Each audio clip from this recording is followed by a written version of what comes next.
Hello everyone and welcome to the Bodhi Academy. I am Prachi Naik and this is our series of one-shot videos. In today's video, I'll be covering 10th standard NCERT science chapter How Do Organisms Reproduce.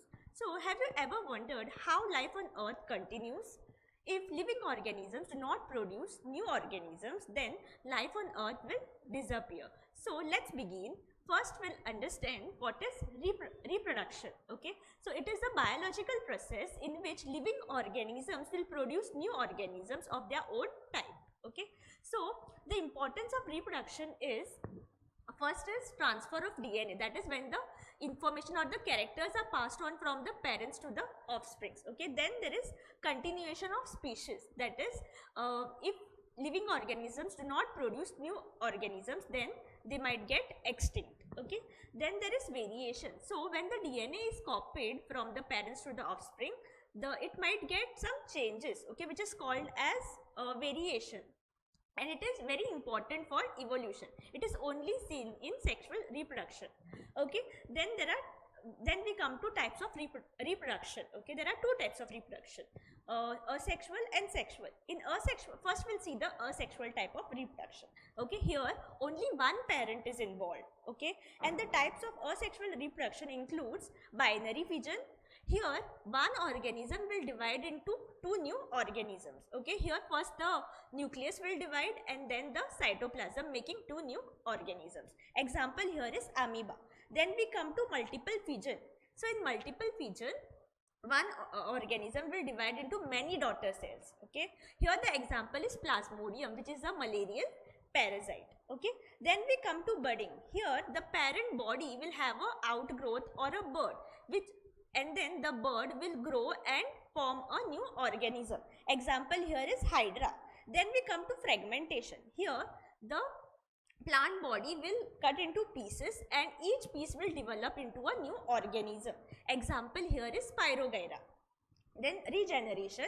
Regeneration is the ability of the organism to regrow its body parts. Okay, so here example is planaria. Then plants, they can also reproduce through their own body parts, which is called as vegetative reproduction.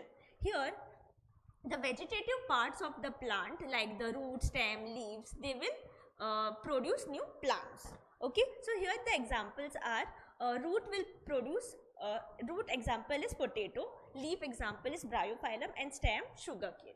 Okay, so now this vegetative propagation, it can also be done through artificial methods like cutting, layering, grafting, tissue culture.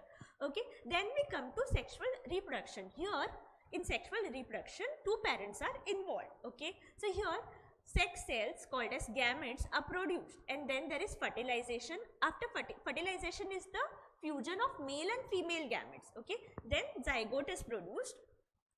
Here in sexual reproduction, variation is included, which is important for evolution. Okay, so first we'll see sexual reproduction in plants. Okay, so first we had seen vegetative parts of the plant. Now we'll see which is the reproductive part of the plant. So the reproductive part of the plant is a flower. So the parts of the flower are sepals, petals, pistil, and anther. Sepals, it will protect the bud. Petals, it will attract insects for pollination. Pistil, it is the female reproductive part of the flower, and it will contain ovules. Then anther, it is the male reproductive part of the flower, and it will have the pollen grains. Now next is pollination. So pollination, when the pollen grains are produced in the anther, they need to be transported to the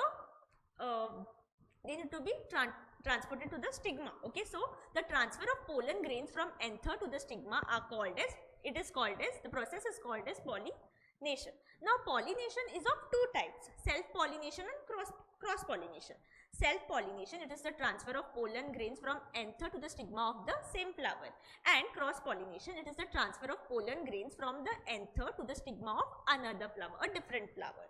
Okay, after this there is fertilization. Fertilization, it is the fusion of male and female gametes here. Then there is formation of seeds, and then there is development of the fruit. Okay, now we'll go to human reproductive system. So human reproductive system consists of male and female reproductive organs. So the main organs of the male reproductive organs are testes, vas deferens and penis. Testis, it will produce the sperms, vas deferens, it will carry the sperms, and penis, it will transport the sperms to the female body. Then female reproductive organ, here the main parts are ovaries, which will produce the ova or the egg, fallopian tube, which will carry the ova, and uterus, which is the site for embryo development, and vagina, it is the birth canal. Okay, then there is fertilization. So in fertilization there is fusion of the male and female gametes, that is the sperm and the egg. So after that a zygote is produced, and this zygote, it will undergo repeated division to make a embryo, and this embryo, it will develop in the uterus for 9 months, and then a baby will be born. Okay, then we come to reproductive health. Reproductive health meaning maintaining physical and mental well-being related to reproduction. Okay, here it will include personal hygiene, that is maintaining cleanliness of the reproductive part to prevent infection. Then sexually transmitted diseases, that is STDs, like HIV and AIDS. So awareness about this STDs is very important. Awareness and safe practices is very important. Then use of contraceptive methods for population control. Okay, now contraceptive methods, these are the methods which are used for population control. It will help couples to when and how many children they want. Okay, then types of contraceptive methods include barrier methods. Here the example is condoms. It acts like a physical barrier and it doesn't allow the sperm to reach the ova. Then hormonal methods. Here example is birth control pills. These pills will contain hormones, and these hormones prevents ovulation. Okay, and then it makes the fertilization difficult. Then the next method is intrauterine devices. Here the example is copper T. So here small devices like copper T are inserted into the uterus. Okay, and here it prevents fertilization, and it also prevents implantation of the embryo in the uterus. Okay, then we come to surgical methods. So this is permanent method of permanent contraceptive method. Here there are two types, vasectomy and tubectomy.